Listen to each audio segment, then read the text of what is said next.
welcome to another edition of the Empower Hour. I am AlQamar. And I'm Hanifah. And we're back at you each and every Wednesday from 2 to 3 p.m. with impactful topics of discussion that affect our everyday lives. Today in the studio with us we have Okoye, and we're going to be discussing Shaman. Shaman, why not? I love it. You know, when I heard that this is what we were going to be discussing, I had no idea what a shaman was at all. I was completely clueless. I know you know, because you're just so into the spiritual realm. I know you know. But me, I'm like, what is that? So I had to go and, dig a little, and I was like, oh, interesting. That should be an interesting discussion. Yeah. Yes. Share with the people who you are and why you're suitable to have this discussion with us today. Well, that's good. You got to have some qualifications. Yeah. So people just jump out there like, Well, my name is Eze Okoye. Eze is short for Mabweze Okoye, which means child is king. I come from two proud Nigerians, and I'm the first to live on this land over here, away from Nigeria. And so, growing up here, I've always kind of been like trying to rediscover my roots. And who am I? And those questions always were foremost in my consciousness. And that drove a lot of my activities and searches and pursuits. And so, to me, what helped me to fill in those answers, or those questions, was spirituality. And then, spirituality is like it's a refining process. It's a process of refinement. So you start off in a particular way, kind of a gross manner, trying to figure out what life is about, and you're maybe provided with certain tools and such, and then you learn to make your tools stronger, you evolve your tools, and they start working in a different manner for you. Different things become, they bring understanding, they bring revelation, they bring new ideas. And so where I'm currently is I've been training with shamans for the last 4 years. One being from Nigeria, my people, the Igbo people, and then the other being a Chinese man who is quite skilled in the shamanic path. So I've been just stacking this knowledge and practical things for a few years now, and incorporating them not only into my life, but into the life of my clientele, which I service through the healing arts. Okay. Yeah. Great. So the trainings, you say you've been training for 4 years. What's is the purpose of the goal of the training to become a shaman yourself? And when you say trainers, kind of give us ideas of what that looks like. Okay. Well, to answer your first question, the goal is really not really to be a shaman, but it's really, the goal is to understand yourself. And who you are at a soul level, right? Because that's like what supersedes everything that comes about, whether it's your health or your emotions or your mentality. All that can be is underneath the umbrella of the soul, right? So the soul is the primary thing that we're seeking to get light into. And so like if you're looking at from the perspective of the training, some of the things we do we learn how to move into what you called altered states of being. Right? So that could look like every night when we go to sleep, where do I go when I dream? Where do you go? AlQamar, where do you go when you sleep? You might see yourself as an animal running freely through and it seems like you. Right? You'll think it's you. If you have that impression in your dream, you think it's you. Maybe it is you. So in this one present dimension where we are right now, we have one constructive reality, and then in another dimension, say the dream dimension, we've all been different things in our dreams, or we've seen things that seem unbelievable in our dreams. That's another dimension, right? And so a shaman learns to move through the dimensions with ease, and you interact with intelligences in those dimensions as well as this. And so the goal is to be like the bridge that goes between the present dimension you normally are grounded in and the other dimension where you may need healing to come from, where you may be stuck in a particular pattern of thought or emotional stagnation or physical hurt, right? And you go and bring the remedy needed to help that person be liberated in their soul so that they can begin to answer the questions that were leading them, were inviting them to, you know, to get out of their sense of stuckness. Good stuff, good stuff. In my limited research on shamanism, can I say you sold it really well. When I told you the topic, you were like, oh yeah, that'd be great.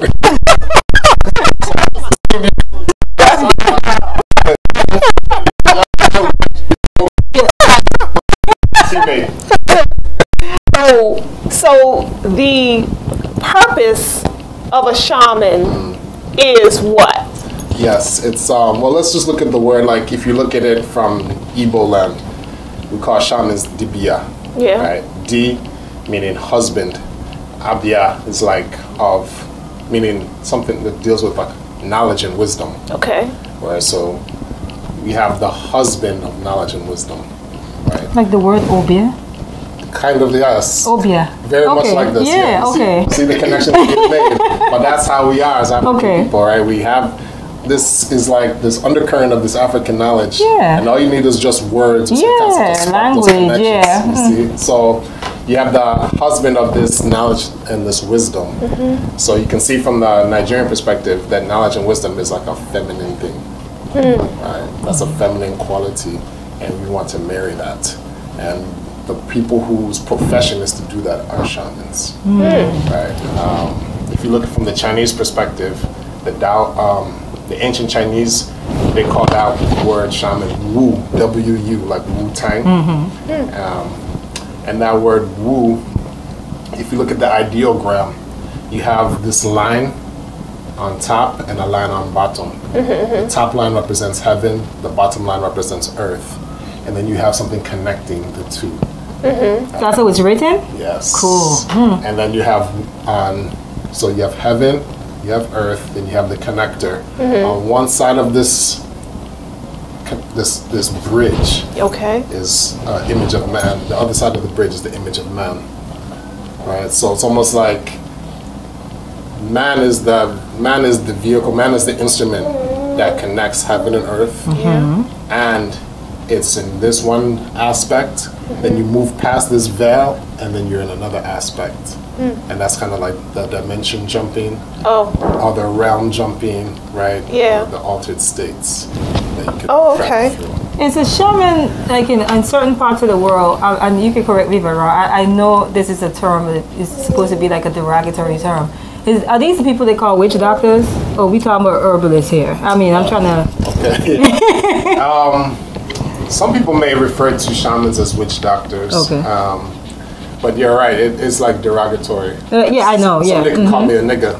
Right. You know, but I have other definitions. It just depends on where the understanding of that person who's hurling that comment is coming from. Right? If the understanding may be lacking, like back home in Nigeria, they may call a dibia a witch doctor because of the way they've been programmed. Colonialism and all of that. Right? To kind of like look at their own culture as being inferior, and then the colonizer's culture is superior.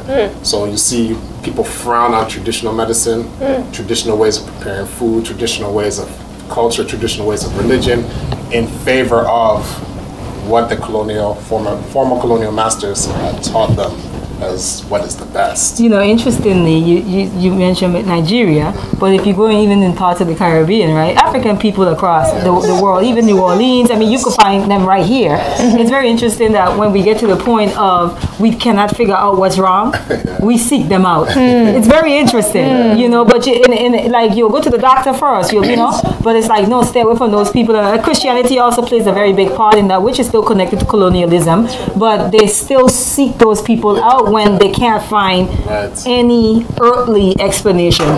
When all else fails.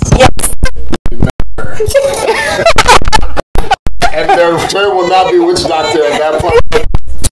When they're knocking at your door, they're no longer calling you witch doctor. For the right word to use. So. And hang on your every word. Yes.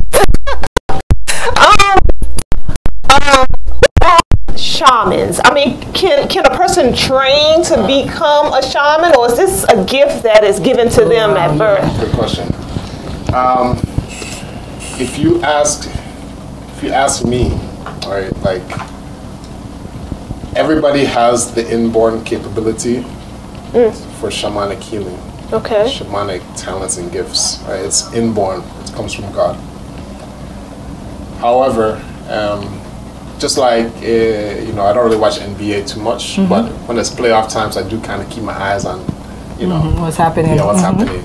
And so you see, like, I think Golden State Warriors has returned to the finals, and they're playing some other team. But on, say, if you look at somebody like Steph Curry, right, or Kevin Durant, who's from this DC area, these guys are mega superstars. Right? You have all sorts of talent in the NBA. Everybody will dust me off if I'm playing them one-on-one. Right. But even within those talented ones, there's people with super talent, and then there's mega talent. Yes. Good point. Right? And then shamanic training, like some of us, we are very receptive to our shamanic gifts. So you have some super talented and you have some mega talented people. Interesting. And then you have some people who have talent, but it's kind of like it's sleeping because they haven't done the practices, they haven't raised the energy to awaken that talent to a fuller expression. Give us an example of a mega talent shaman on Earth today. Would like the Dalai Lama be considered? You can say that Dalai Lama, he has the characteristics of a shaman. He heals with presence, he heals with love. He moves people in that manner. Right? And so, or even someone more recently who just passed, like say Dr. Sebi. Even though he himself wouldn't call himself maybe a shaman, maybe he would, I don't know, I never had that conversation with him. But his presence, when you listen to his videos, I was fortunate to be in his presence twice when he was here in DC. For a few hours both times, and his presence, he makes you feel like you can do anything, right? So he awakens the inner healer within you just by his presence, his words, his confidence, his swagger, all that sort of thing, his laughter, the way he approaches life. So whenever you take his compounds, his herbs, and you put them down, you already have this mindset that I can heal anything, right? He's infected you with that, and that is the presence of a shaman. Interesting stuff. Yeah, and a healer. He's definitely a healer. He has thousands of notches under his belt of evidence. Yes. Interesting. I think sometimes, do you think sometimes people can okay, so like if someone you say there's mega and then there's like talented or whatever. So if someone doesn't maybe recognize that in themselves, do you think people outside of them will recognize it in them, even though they may not? Oh yeah, it's easy to see it. Question. Like you can see talent, you can sense it. That's true. Yeah. So what you try to do is try to encourage them to bring it out, and there's ways, but if that person doesn't see it and doesn't see the need, as much as like, they say you can bring a horse to water, but you can't make that horse drink. And it's the same with many of us. I think a lot of our people, especially our women, have the intrinsic ability to be shamanic and we do have success in that. But we live in a society where there's a lot of distractions. Right? You got to pay these bills. You got to get on to this job. You got to take care of the children. You got my mate's cutting up. Right. And whatever the things come in and they distract you from your own intrinsic power, your own intrinsic purpose, wisdom. Yeah. And it's how we negotiate these, these things that come into our life. Whatever we choose to empower is going to be empowered. Yes. So if you empower your healing is going to be empowered. If you empower your shamanic gifts are going to be empowered. If you're empowering the career, the vocation that you choose, then that, maybe being able to rise in the ranks and so on, and maybe get a bigger payday, that's going to be empowered. So we choose right? So the people who are shamans are people who consciously chose to set time aside to develop these talents that we have. Yeah, it's interesting she asked the question because when I was doing some research, I ran across a video last night of a shaman. I can't remember where, I think it was India somewhere. I can't remember where, I could be wrong. But he was, when he asked, how did you become this person? And he was an adult at that time, but he said when he was in his early teens, he was developing these type of intuitions, and his parents noticed and told him he had a gift, and they in turn fostered that gift. And another thing I found interesting was that they all had similar patterns where at one point in their life they got sick. Are you familiar with what I'm saying? Yeah, definitely. There's they call that like the calling. Can you elaborate on that? Yeah, so that's a good question. So there's like a calling that occurs where, like, maybe, you know, like in the movies, like say Star Wars or something like that. In the beginning, when the Luke Skywalker had to like stand up and become this powerful Jedi and get the training from Yoda, and now he has to like fight Darth Vader, but he's afraid. He doesn't want to kill his father. He doesn't want to do the hero's task, his destiny, fulfill his mission, right? And so if you try to run, if you try to abate, if you try to hide from your mission, your calling, the spiritual realm has a way to get your attention. Fascinating. Really, yeah, it has a way of getting your attention. Sometimes it may have to be through sickness. Right? Sometimes it will be a stint of madness. Yes. Right? But something will grab your attention. Like for me, the first thing I noticed I used to have when I was a child, like dreams where I would see the future in advance, right? So like, the first time I remember it happening, I was playing some video game, and there was a board I could not pass, and then, you know, I was so frustrated. I almost didn't want to play that game anymore because every time I would just be beat, and then, and then I decided to play it again because I had a dream. And in my dream, I was at the board I couldn't pass, and I passed it. And then when I so excited, I started playing the game again. And that very day, I passed that board. And the same board that I saw in my dream was the same board that I moved into in real life. So something allowed me to move into a future dimension, and I saw that, and then it played itself out. You know what I just thought about? Isn't that deja vu?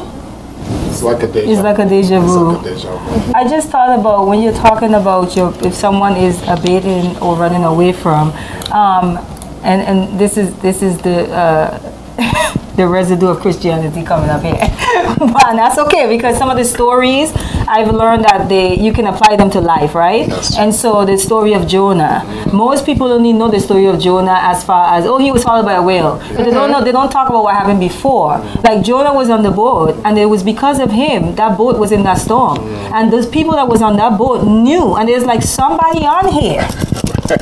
He walked in their purpose, they threw him overboard. Yes. Yes, because the storm was there because of Jonah.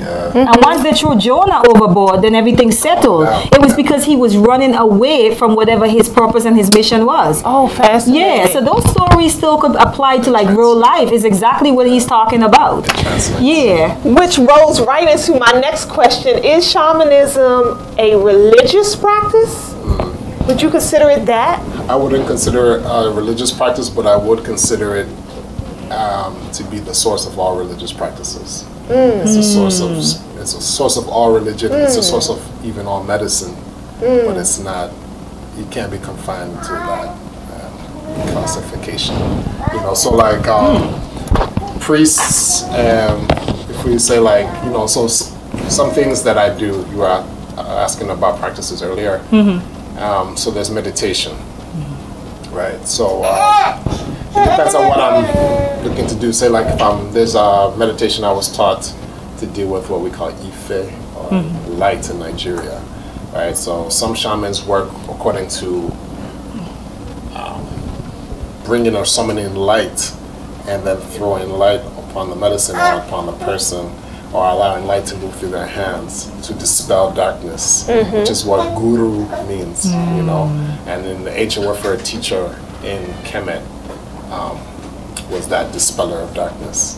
Right? That's what they saw as a guru, or a teacher, to dispel darkness. So I like to work with that. So I have particular meditations where I focus on calling this light in my body, summon it from heaven, summon it from earth, merge it in the heart center, right? And then there's a particular manner that we're instructed to move this light throughout the body. And the idea of it is that this light will eventually get stronger and stronger and stronger, so that you start to see in a different manner. It changes the way you look. Your eyes look at things, right? You pick up more things from people, right? Body language becomes more pronounced, right? Things that people are hiding and things, those things come out into the light. Why? Because I've been working on cultivating light within my being. So that there's more light present, and so you radiate that out, and the things that are hiding come to the surface, and then you can make people aware of those things that are probably making you sick, or holding your sickness, or holding your health hostage. When I hear you talk, my mind goes to the realm we find ourselves in as a whole body, where the awakening. When you say that now you can see what's hidden better. You're coming into the light. Yes. And you know what I'm saying? So when I'm hearing you speaking as an individual, but now I'm thinking as the whole body of people. Yeah. Is that the same way you see the light? Yeah, well, the light is something that, you know, it's not an individual thing. Just like the sun shines, not just on me. I can see it, but it shines. Even in places where I'm not seeing the light, it's still shining. So people are coming into consciousness, you know, and they're awakening. Like, it's something that cannot be resisted. Yeah. You know, we're just in the cycle of this. And so you see, like, with that idea of light, this is a shamanic practice, where you see that this idea has been borrowed through various religious systems, right? I think there's scriptures where say Christ is the light, right? And a lot of other religions will have these ideas of light, and you know, this interplays of light and darkness, good and evil, so on and so forth, right? But the origins of these, the origins of these concepts were embodied in shamanic work, shamanic culture. Yeah, and they just find later expressions through priesthoods, and then eventually state or organized religion. I know when I was talking to AlQamar, she was saying that you really felt the need to talk about shamans. And why did you feel that need to talk about, why do you find it, what is the significance of it? Oh, that's a good question. Well, to me, the ultimate need is that in a time period where we don't know exactly, like, things on this earth seem unstable, right?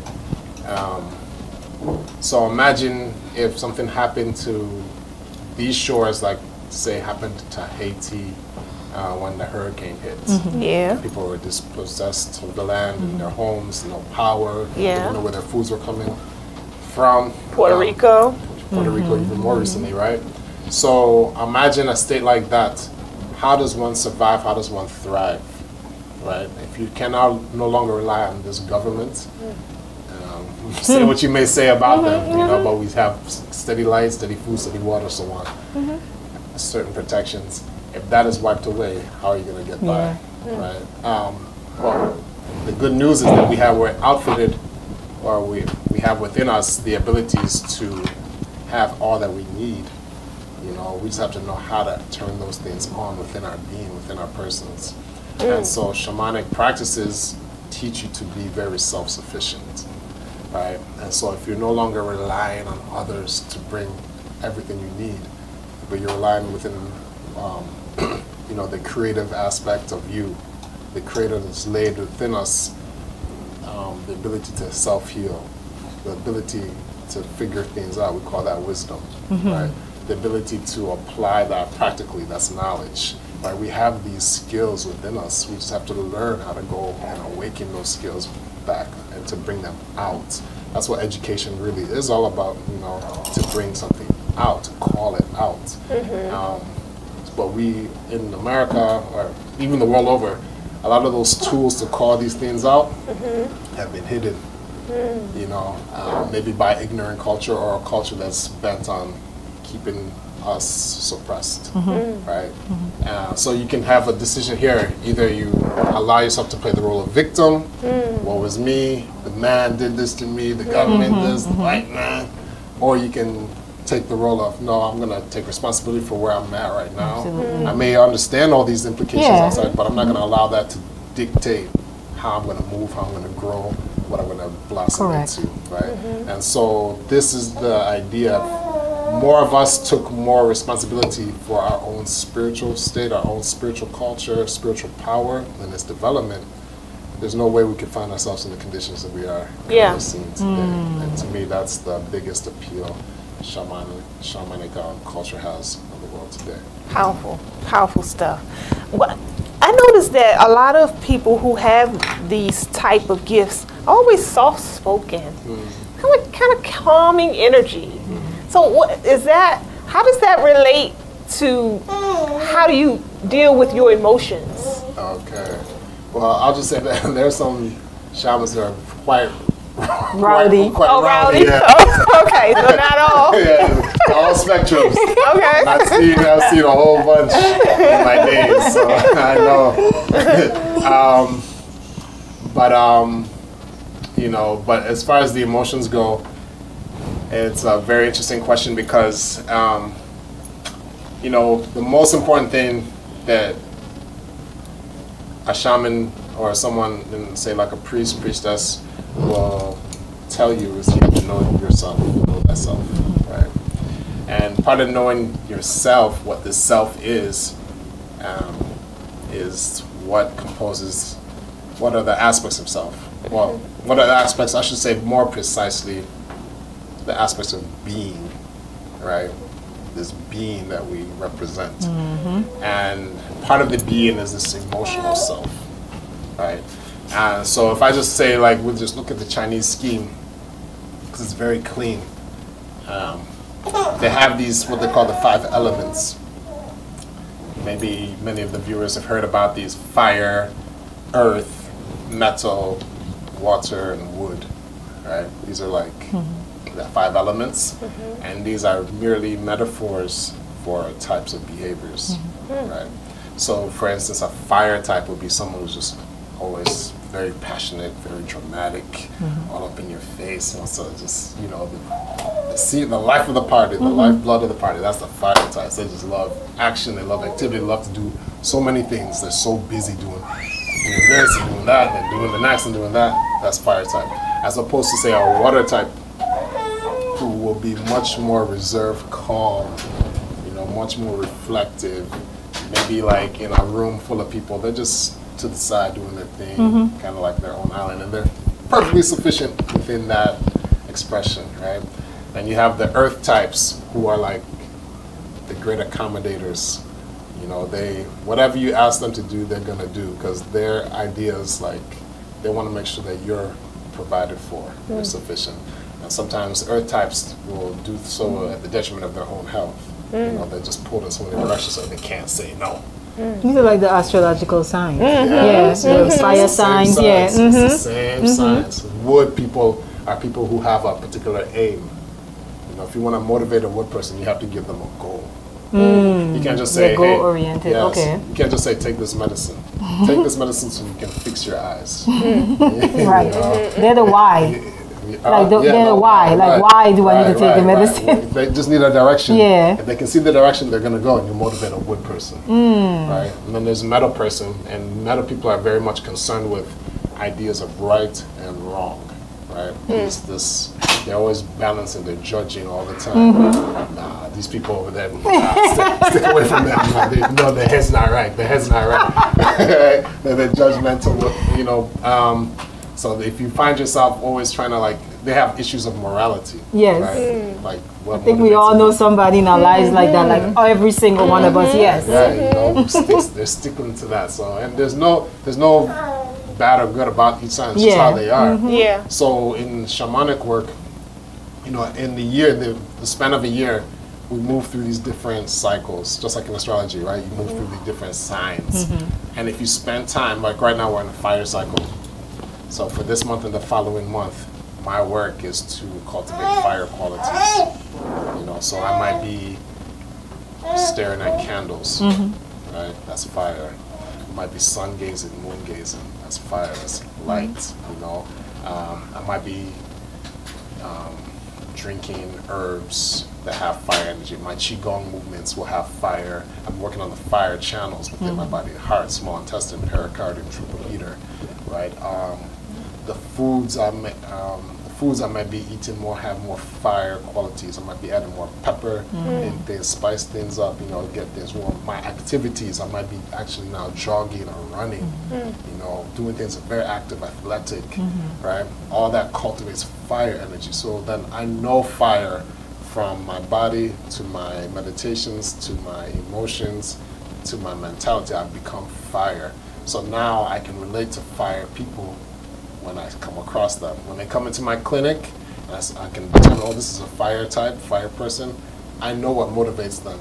I know what they crave. I know what they're adverse to, you know, and I can speak to them. I can channel that energy and teach them in a way. I can reflect to them in a way that they understand.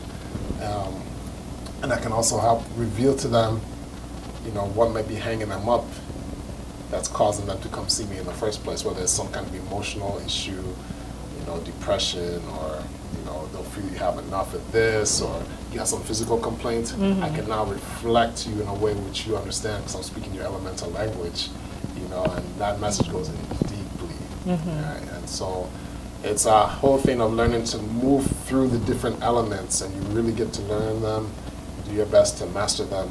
So then you reflect all those to the people you come across, but also you reflect to yourself, you know, the understanding that I transcend all these elements. Right? Like, even though I have a dominant personality expression, but I'm not stuck there. If I need to shift and change, I can. And it's people who cannot shift and change, those are the people who get sick.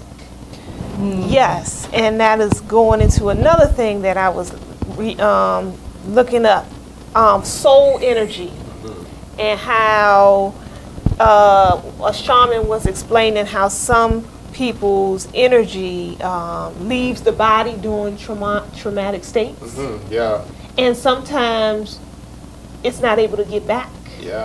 And that's where you get stuck. And can you kind of elaborate on all that for us? Soul energy. So soul energy. So you can look at this aspect of the soul. You can say, like, let's just for simplicity, because there's different models I think of when I'm thinking of soul. But just for a simple model, there's three aspects. There's a part of the soul that is able to dematerialize itself, right? Meaning, like when you go to sleep and you're dreaming, like there's this matter, there's this physical thing that you think is, you have this idea of you, and then you're dreaming and now you have disappeared and you're a butterfly. Right? There's a dematerialization process that's occurred. Right? So matter is no longer as solid. It's almost like evaporation. Right? It's something that's just, it's just become like gas. Right? That's one part of the soul. And there's another part of the soul that's the opposite, that condenses everything, solidifies everything, right? So like when you come, wherever you are sleeping, dreaming from, and you come back into this physical expression, this physical reality dimension, that's a solidification process, right? And that's a part of the soul as well. So you have a part of you that can evaporate, a part of you that can become solid, right? Those are the soul functions. And there's a third function of the soul that negotiates between the two expressions.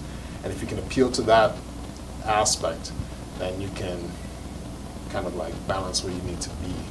So imagine some people have like a condition, to me, of rigidity or stubbornness, like arthritis. Right? Arthritic people, anyone who has arthritis, you know that's a rigid person in their thinking. So that rigidity now, that's so true, couldn't find expression mentally, couldn't find expression emotionally, and so the body says, okay, let's throw it upon the physical plane and see if they can now deal with this reflection of their rigid nature. Right? And so now your arthritis is there. Because, why? Because the way you've patterned your energies, right? Your personality, the way you approach life, you do things always a certain way. You don't seem to be able to change. That's what I'm saying, stubborn, rigid. You're just stuck in this particular way of doing things. Even though everyone, your mama, your daddy, everyone around you is like, this is not working, but you're not getting it. So your body is throwing it into your body like, you got to deal with it now. Right? And so it's like a physical manifestation? It's a physical manifestation of our idea, right? And Fascinating. a lot of sicknesses are coming from this. Yeah. So then a shaman, or even you're within your own being, you have to understand that you have the ability to dematerialize this energy pattern that's caused this rigidness, and that's allowing you now to change to something new. If you can remove the stuckness, it gives more room for mobility to move into something new, move into something different. Right. But if you don't, and you just continue to be solid in this thing, how are you going to change? How are you going to improve? You know, I read one, of this Dr. Pukram? Dr. Joe Pukram. Joe Pukram, okay. Yes. I read it. She had this little, just a little book, little thing, just with some like speeches that she gave. And a long time ago, maybe like a year ago, I listened to one of her lectures on YouTube. And she said something that I was offended. She said that cancer is the disease of liars.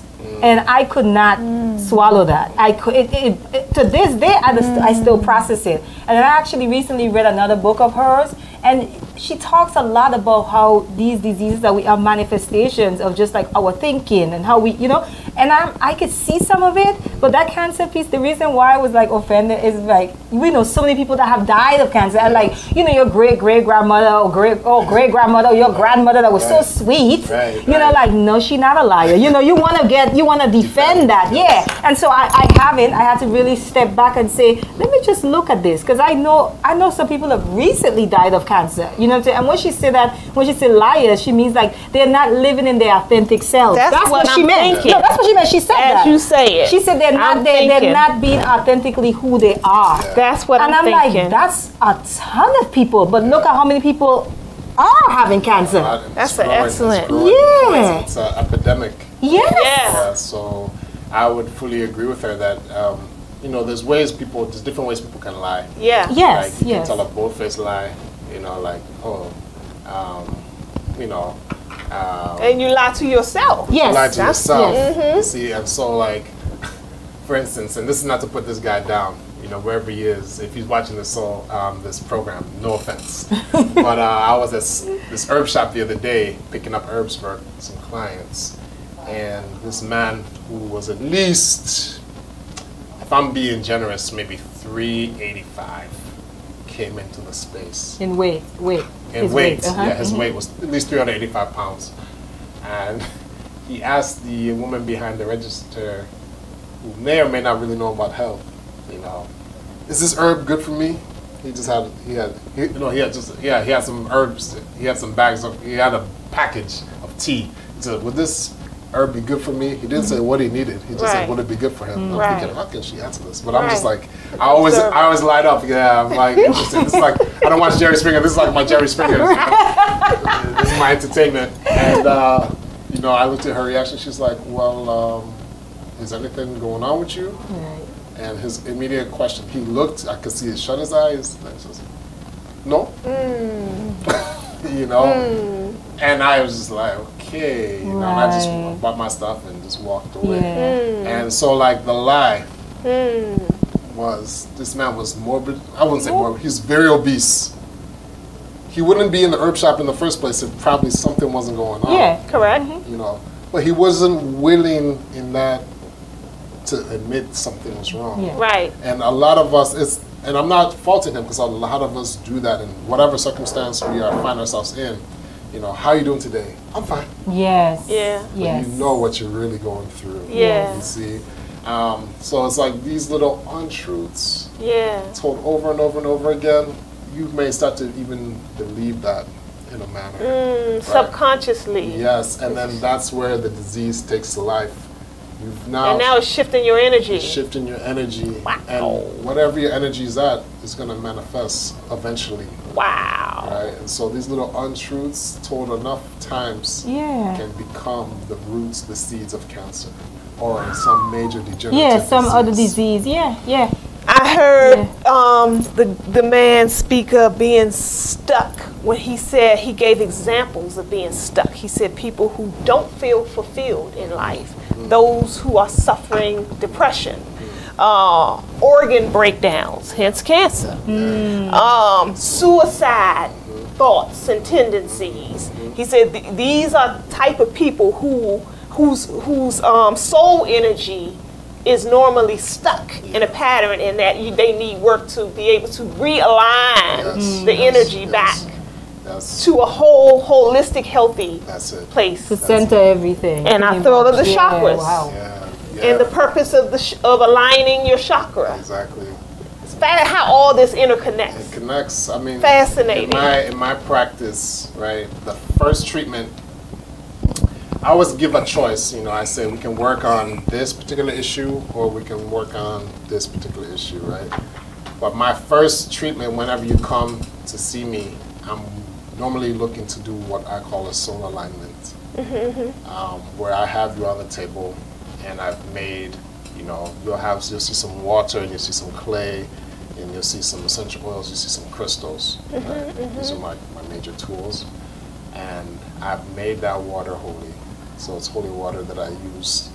I love when it rains because then I can get more water, which I'm looking at as medicine to me. The water from the heavens, the water from the rain or snow, has the ability to really remove mental stagnations, right? Things in your thinking that are, probably hijacking your health, right? Rainwater, when it hits your body, it can disperse that, right? Then there's water from the oceans, water from the rivers, that's also in that concoction. Spring water, if I don't have access to those things. Waters that are moving naturally on their own accord, right? So I wouldn't use lake water, because lake water is man-made, it's not moving, it's stagnant. And we're trying to cure your stagnancy, or at least remove the stagnancy. Right. And then there's well water, which taps into the deepest aspects of you, And when your body dissolves, when it's physical, will eventually dissolve, it's going to go down into those wells, So it has this deep issues that run in the family, right? Whether you have a family thing of diabetes or breast cancer or whatever, those well waters address that. So pretty much in any level of your stuckness or stagnation, these waters are going to help remove that stagnancy so things can flow again. So I'm putting this water in places. There's a whole shamanic kind of breathing I put you through that makes you become very receptive to what your soul's and the soul's instructions that will come. And so my major work, and every shaman works in a different way. Me, I feel it very, I'm very much into qigong.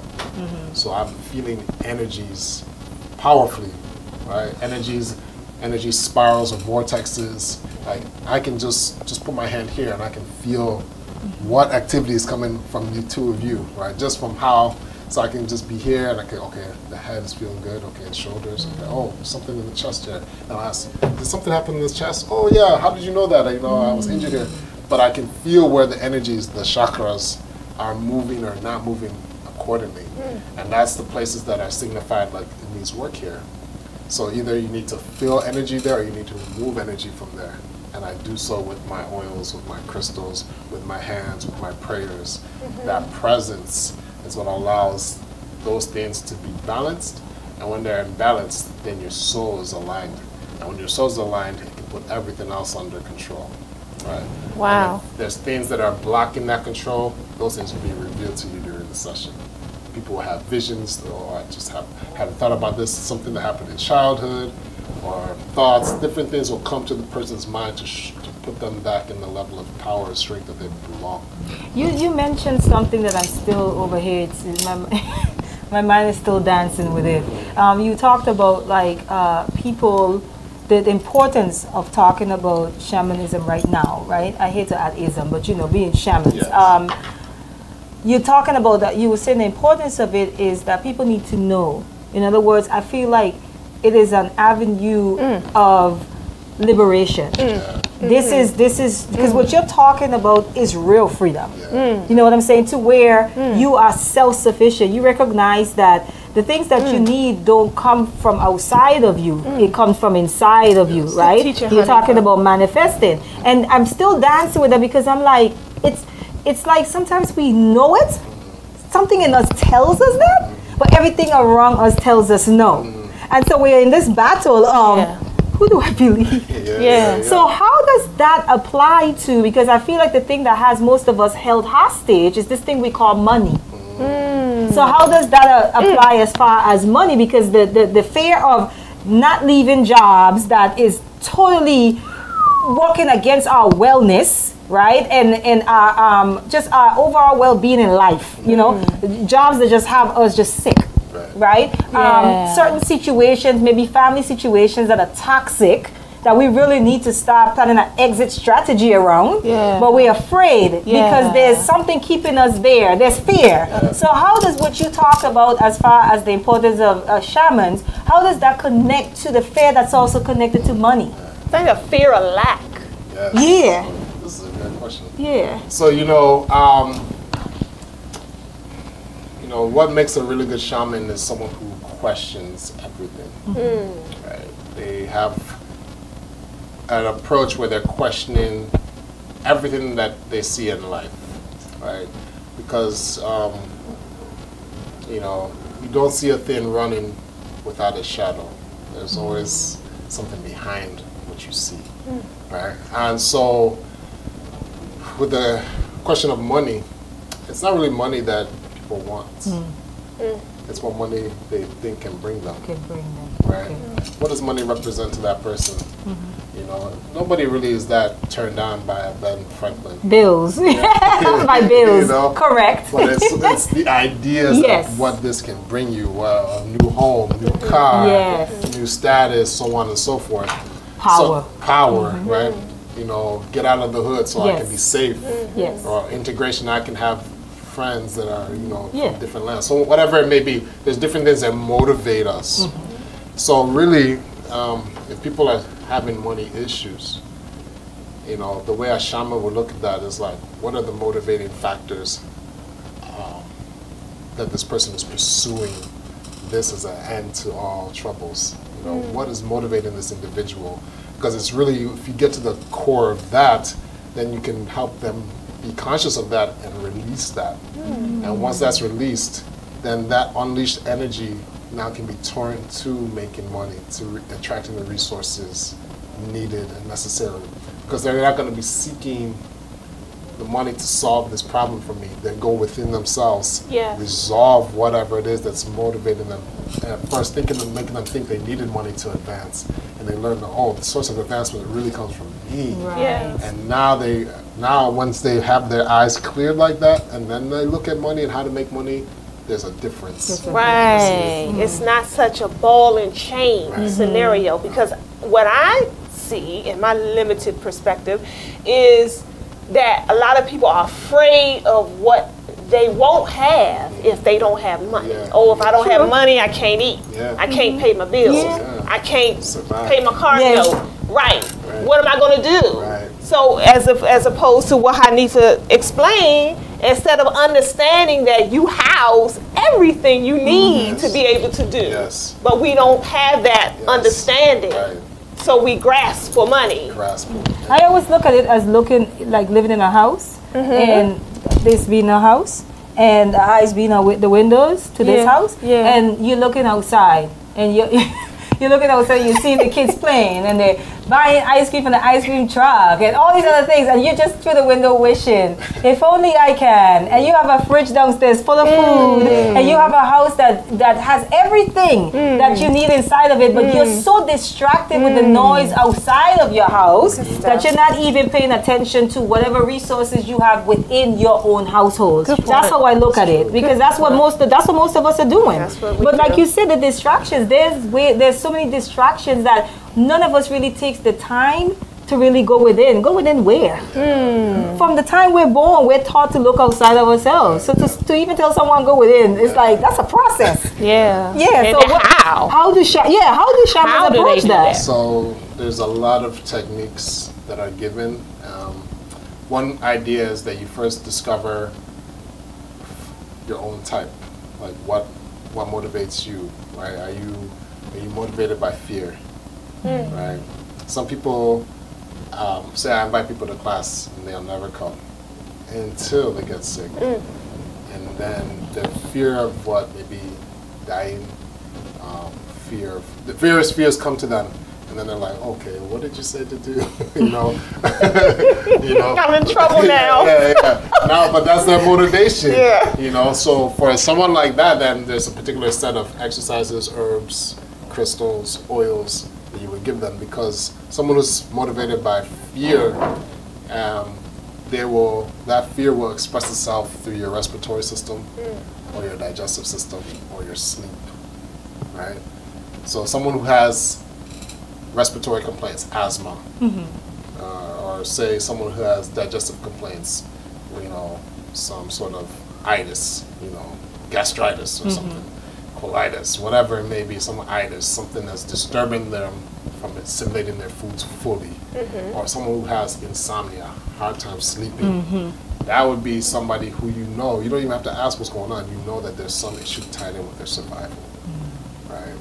So, so that means that the organs of the lungs, the large intestine, right, the organs of the spleen, the stomach, and the organ of the heart would need to be worked on. So someone say if you come to me, you have any of these issues, I'm knowing all these things, and there's a whole host of exercises one can do. I can give you Qigong practices that I know would alleviate the lungs, so now your respiratory system will become stronger. And because now the respiratory is stronger, the lungs are stronger, you can feel more secure in your environment, right? So it's that insecurity mentally that's causing the physical issues. Yeah. Physically. I think of people who suffer anxiety attacks. Anxiety. Oh, that's a big thing. Yeah. Would that fall under that category? Anxiety, in Chinese medicine, anxiety falls under the category of fire. Fire, so that will affect the heart. So you can have somebody who maybe has an anxious demeanor, and they may become destabilized in their heart rhythm. So they may have arrhythmia or any kind of cardiac diseases, right?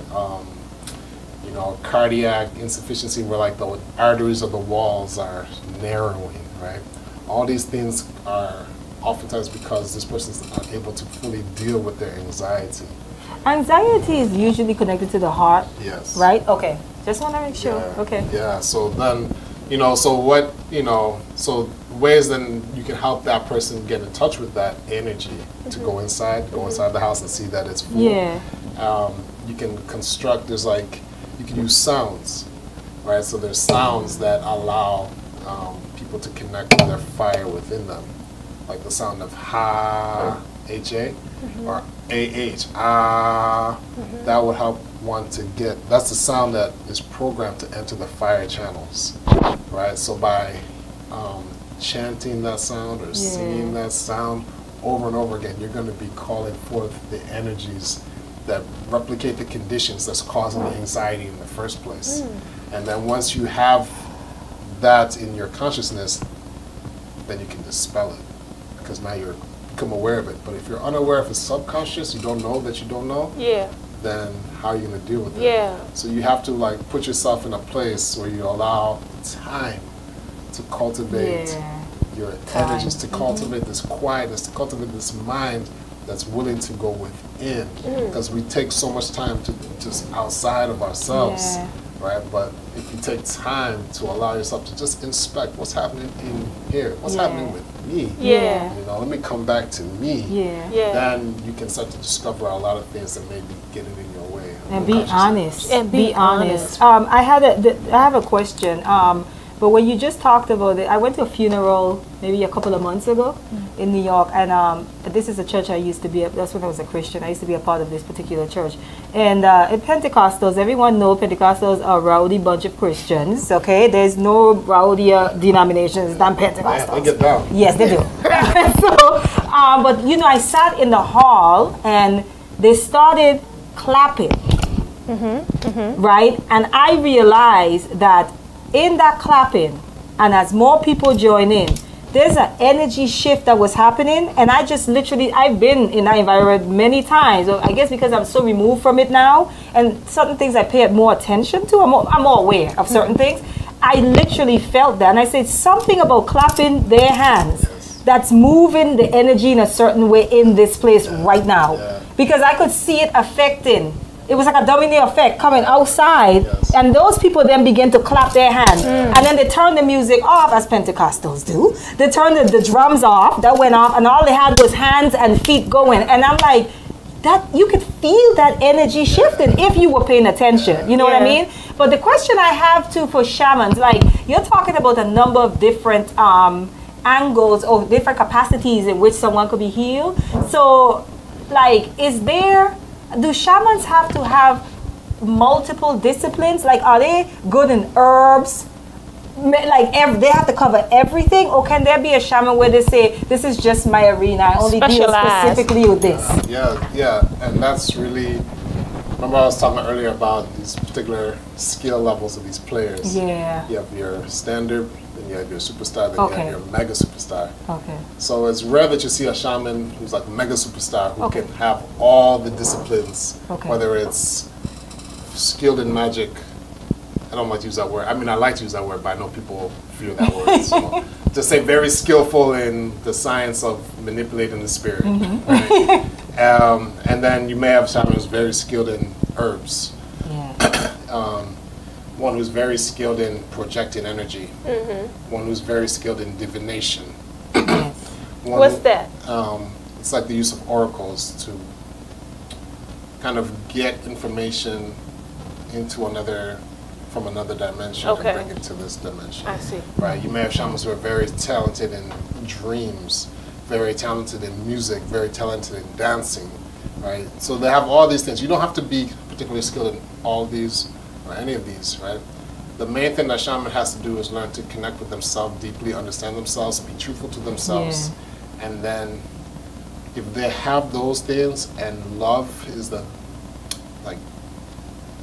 thing that's operating the strongest within that shaman. Just their presence alone will heal you. Wow. That's real talk. Just their presence. So it could be a word they give, a hug. Yes. Look at this guy in Brazil, the John of God or whatever they call him. John of God. Yes. You know, he doesn't even have to touch you, just lays hands near you and people are getting healed. Yes. Or this woman they call Ama, the hugging, I don't know what they call her. Like she's this hugging saint, you know, and she just hugs you, and people swear that so many things just fall away. Wow. But because they have this presence, it's what is it? It's really that somehow they go into this state of mind where they allow the fullness of their creative energies. You call that God or your creator, whatever, and that steps in, and they step out of the way. Yeah. And for the time where they're in that state, that's what you're meeting. Yeah. This higher presence, and they're transmitting that into your field. I receive so you can feel it off the claps. You see, something else about that clapping. I remember it was 2005. I was in Brooklyn studying with Dr. Dalai Lama, right? And at the end of the class, it was so good. He was dropping so much wisdom. You know, there's all brothers and sisters in the class, like 30 of us, and we just started clapping. And people on the individual clap, right? He said, "Stop that." He said, "We're Africans, damn it. We clap in rhythm." And he made sure everybody clapped together in the same rhythm, and it was powerful because we were all on one page, one chord, and you could feel that rhythm. And from the time on, he said that in the first class, we took class with him 6 months. From that first class to the last class, that's how we always clapped. And that really made a big impression on me. And then as I got into these practices more and more, and I'm understanding the importance of the pineal gland, and how the pineal gland governs rhythms, right? So in the pineal gland is the key gland responsible for all healing. for us, right? It's the master gland that is responsible for all healing. So if you want to appeal to the pineal gland, you have to appeal through rhythm, right? That's why churches implement music and so on, and it's rhythmic, because it knows it's going to get that rhythm played, it's going to connect with your rhythm, and then whatever the rhythm of the church orchestrator or whoever, whatever their rhythm they're trying to achieve, everyone now moves into the state of resonance with this one particular rhythm, and that's how everyone can get that feeling of like, you know, oh, this is the truth, right? And so you don't need anything but simple clapping. It's like the drum, and the true drum within us is the heart.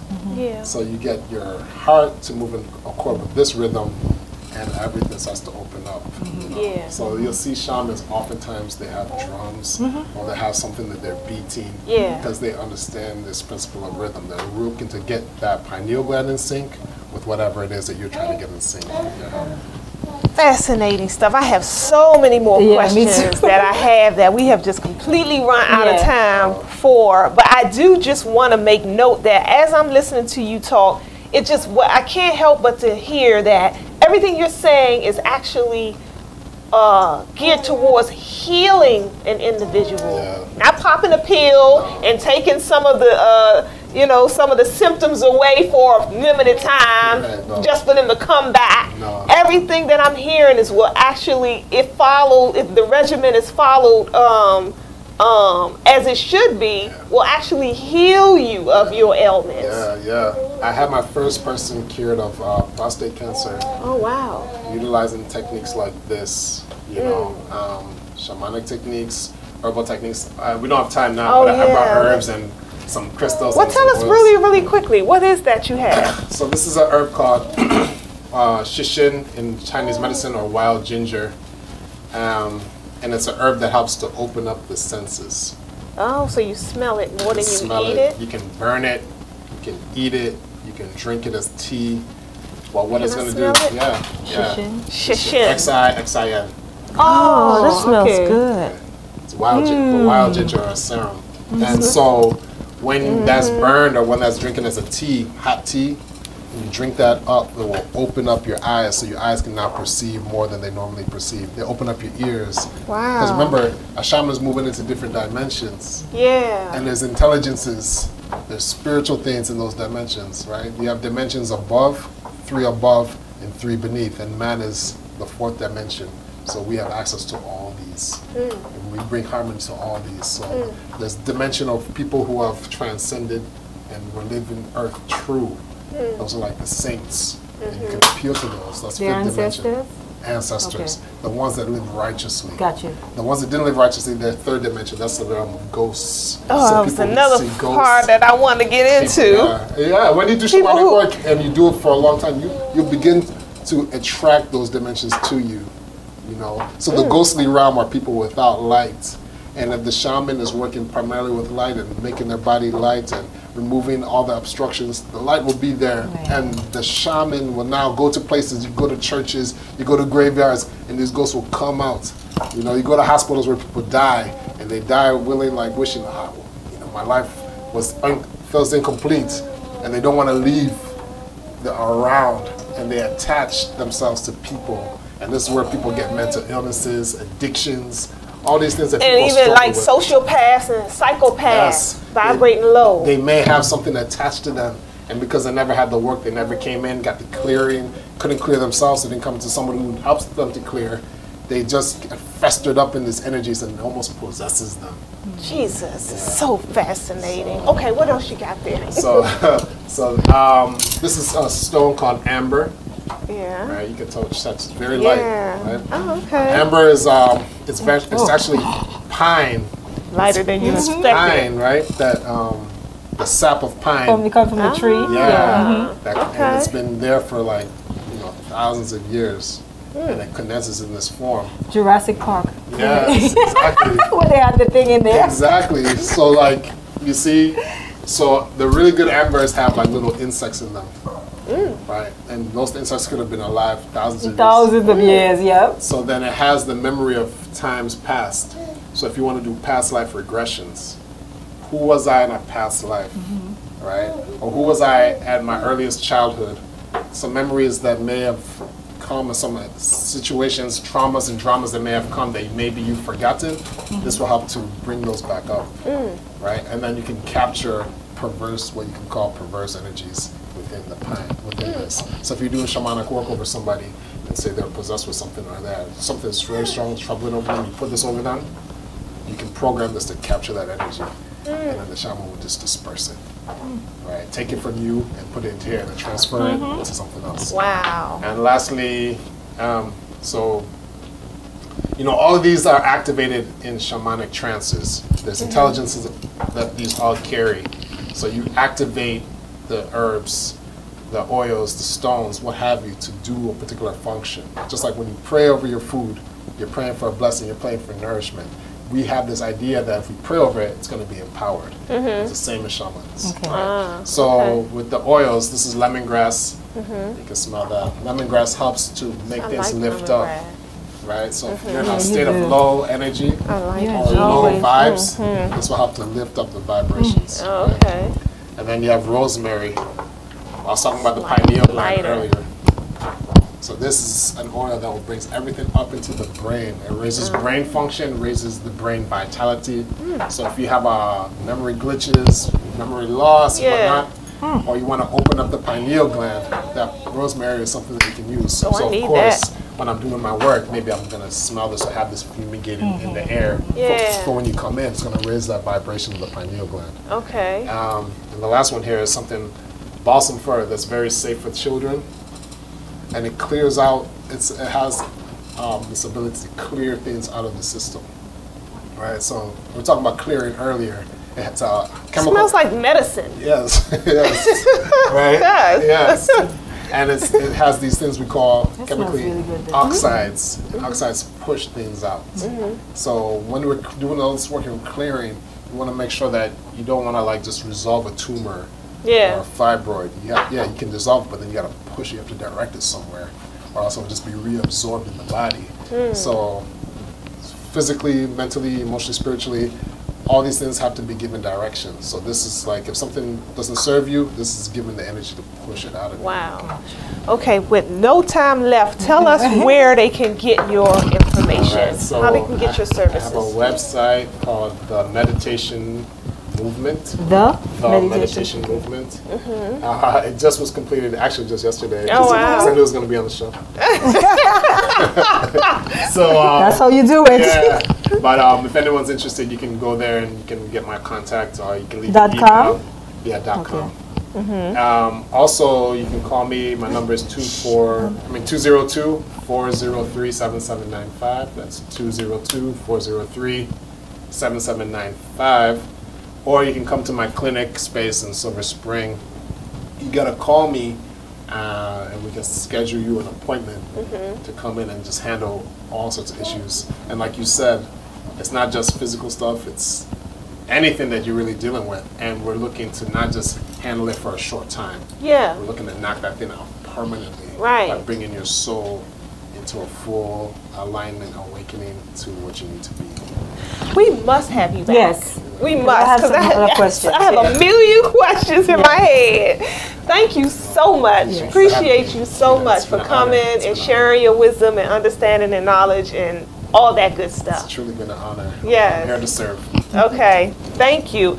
Family, this has been our Empower Hour. Definitely follow us. Follow us. We are on Facebook as well as the YouTube channel. So get our information there. You can find all past episodes on YouTube. And as you see, we tackle impactful topics. So until next week, take care of each other out there. And thanks, Kris Murray. Thank you, Kris Murray, our engineer in the back. Yes, she does such an awesome job every week. Every time I come here, there's more babies around. Yeah. Peace.